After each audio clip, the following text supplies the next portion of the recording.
All right, so we are ready to start cutting our pattern. As I mentioned, we're going to cut every single piece out of this men's or women's, misses, maybe it's called pattern piece. So there's a lot of cutting to do. You do want to cut these first.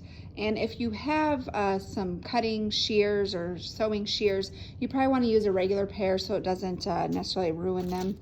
It is tissue paper, so it shouldn't be too bad. But some things I want you to note is this. Okay, I'm going to cut an extra small for my son. So you look on here and you're going to find your size. Here's extra small, small, medium, large, extra large. I highlighted this just for here so you could see it, but if you do think that maybe you're going to have a hard time figuring out where the size goes, sometimes they get confusing as they like meet up over here. You can highlight it, that can help. You know, like over here, it does get a little confusing, but make sure you're always following your size on that, okay?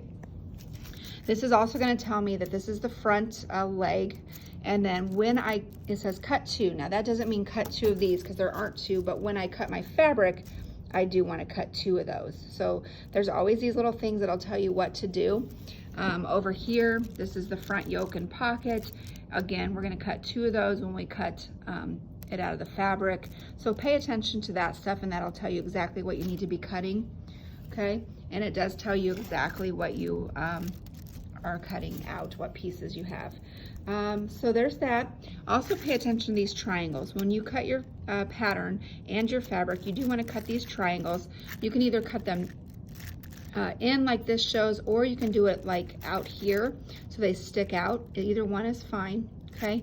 And another thing to note is if you see a dot like this, you do want to mark that somewhere on your pants or whatever piece you're using. So like this one says the extra small, okay? So pay attention to that because you want to mark that with a marking pencil somewhere on your fabric because we'll need that later. So keep that in mind. And then I'm going to cut this out, and if there's anything else I need to let you know, I will do that.